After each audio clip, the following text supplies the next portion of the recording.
Alors bonjour les amis, on se retrouve pour une petite vidéo assez rapide. On va réparer un GHD, un lisseur professionnel. Je fais cette vidéo parce que je pense qu'elle peut intéresser plus d'une personne. Donc moi j'ai triché parce que je l'avais déjà démonté pour trouver la panne et commander la pièce. Euh, donc voilà, c'est un GHD 5.0. Quand on le branchait, il chauffait plus, il s'allumait plus. Et donc en le démontant, j'ai trouvé que c'était cette petite pièce qui était en défaut. En fait, c'est un fusible thermique et il était foutu.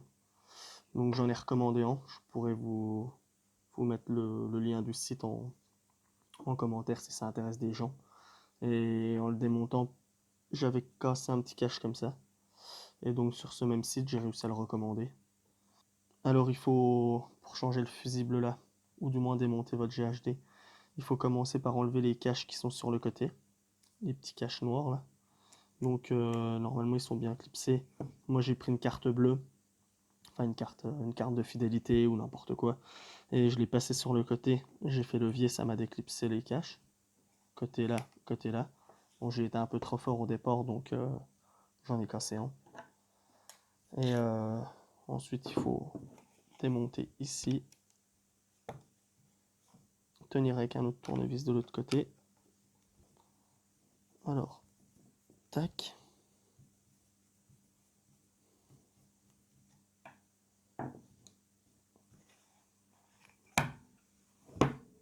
On va se mettre ça de côté.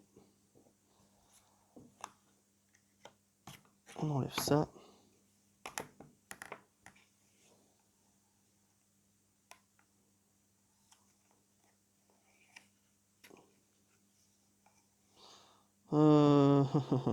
Je sais plus de quel côté le fusible thermique. Je l'ai démonté il y a quelques temps déjà. Le temps de recevoir la pièce. Ça a mis un peu de temps. Ça doit sortir.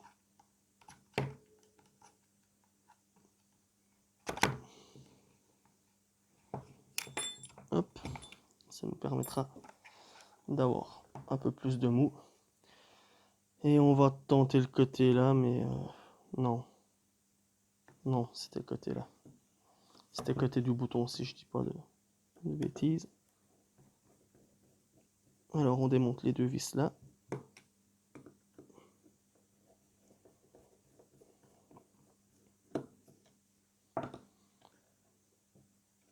Tac tac. Et on espère qu'il était bien là. Ouais, c'était ça. Donc en fait, on a démonté ici. L'autre côté, il y a pareil, il y a une plaque électronique, mais de toute façon, ça ne nous intéresse pas. Mais c'est plus ou moins pareil sans le bouton avec une petite plaquette électronique et le branchement pour la résistance et je sais plus quoi, un autre, c'est pas un fusible de l'autre côté, ça doit être une sonde de température ou une chose comme ça. Donc, nous en fait, ce fusible là, hop, le fusible, il était ici, il était branché sur les deux pattes là où c'est marqué fuse. On va démonter ça pour se donner un peu de mou. On enlève ça, on enlève ça. Voilà, on est ici. Et on doit venir le remettre ici. Alors à sortir, c'est pas facile. J'en avais un petit peu chié. Mais, euh, mais ça s'est quand même bien passé. Il y a peut-être une autre solution, je sais plus. Moi j'ai tout fait coulisser. J'ai fait coulisser toute la plaque. Comme ça. Mais là sans le fusible, ça va être plus facile je pense qu'avec. C'est avec le fusible, j'ai eu un peu de mal à le faire.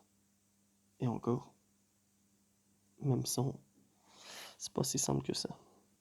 Il faut pas tout arracher. Ce que je vais faire même,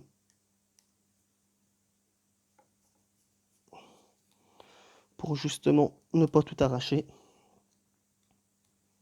Tac tac, on va démonter ça. Voilà, ça va être plus facile. Je l'avais pas fait ça la première fois. Et au moins, voilà. Au moins il nous reste que la partie là dans la main. Ça devrait être plus pratique. Bon alors, après réflexion, je pense que le mieux, c'est de le faire coulisser. Comme ça. d'aller récupérer les 2 fils ici. Hop, je les fais passer là. Comme ça, ils ressortent du côté là et je pourrais les remettre de chaque côté avec. C'est peut-être pour ça que celui-là avait plus de fils et je trouvais ça bizarre. Allez le remettre là-dessous. Il faudrait que j'arrive à tirer là-dessus sans rien abîmer. Voilà. Je pense qu'il faudrait faire ça. Ça me paraît pas vilain. Ça. Il faudrait passer ça là-dedans.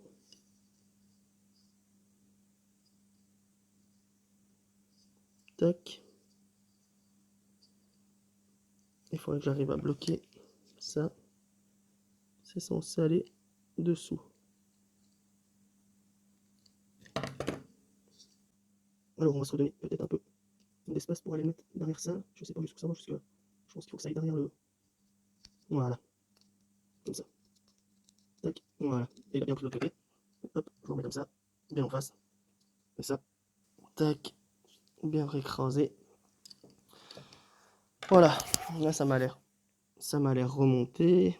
Ça, c'était ici.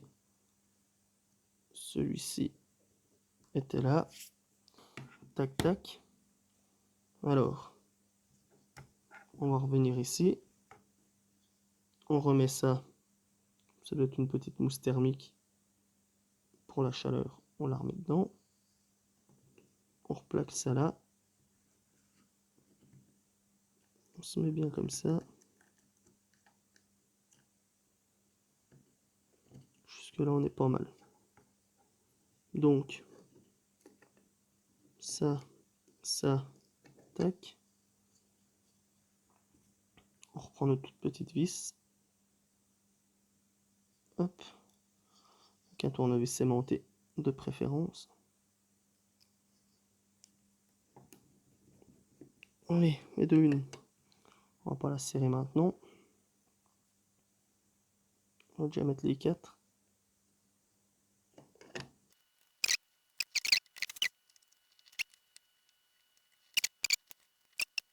Voilà.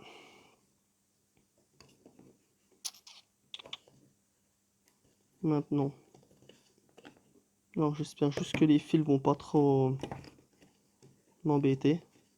Parce que d'origine, il n'y avait pas autant de mou sur les fils, les 2 fils bruns.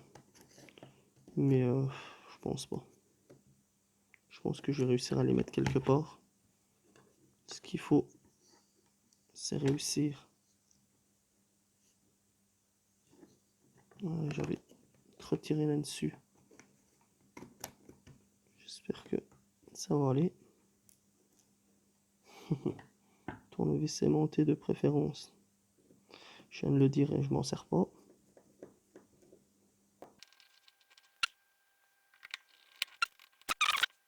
Alors, ensuite, on vient se remettre bien dedans. Voilà. On tente. On va déjà mettre ça à sa place si on retrouve où il était, mais ça devait être ici. Non, donc on va déjà mettre ça. Ça prend de la place. Tac. Je voulais pas refaire les... rétrécir les fils, faire des soudures, tout ça. Je préférais laisser ça comme c'était. Ça a l'air d'aller.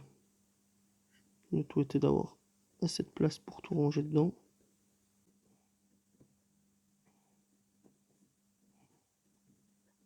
Et c'est le trou là-bas. Ouais. C'est les fils là qui étaient mal mis. Ça c'était mal plaqué. Hop.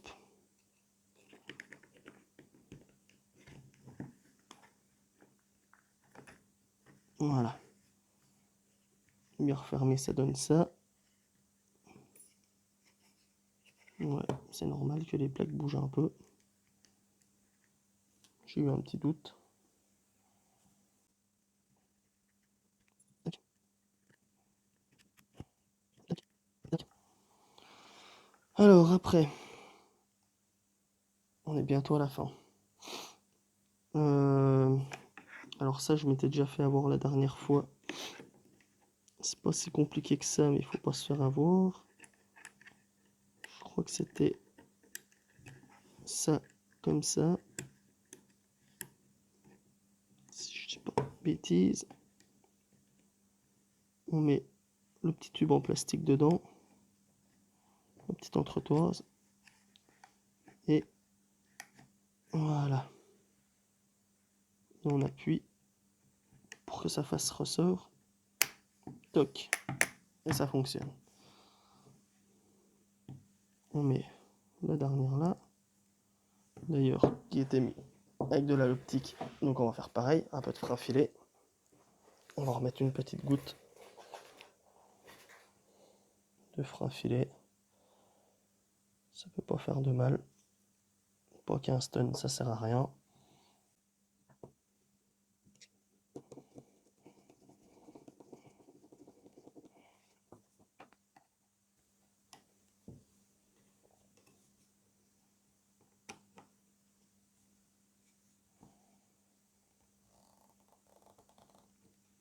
Hop. Ouais, vous pouvez serrer un peu quand même. Ça a pas l'air d'être... Comme il y a l'entretoise au milieu, ça le bloque pas. Et j'aimerais bien faire un essai. On récupère le fil. Et logiquement, il s'est allumé. Il s'éteint. Il s'allume. Elle est chaude. Elle est chaude. Même très chaude. Parfait. Il fonctionne. Bon bah voilà. Tac. Au prix du lisseur. Ça valait le coup de le réparer. Bon. Alors celui-ci, c'est le pas cassé.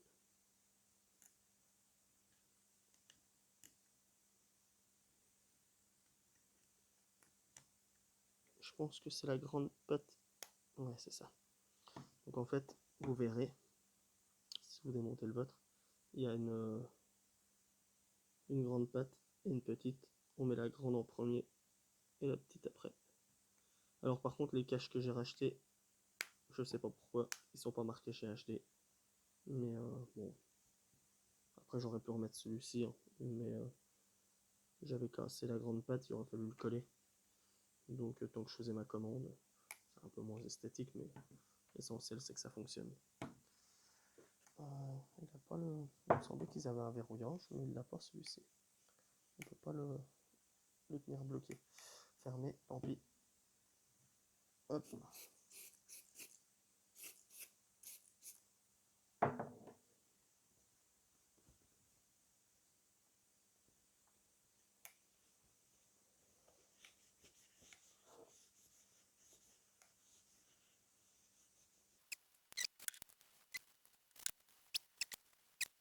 Bon bah voilà, cette vidéo touche à sa fin en espérant que ça vous aura plu, du moins que ça vous aura aidé à réparer un lisseur, parce que je crois qu'on est dans les 180-200 euros de lisseur, donc c'est un peu dommage quand même de les mettre à la poubelle.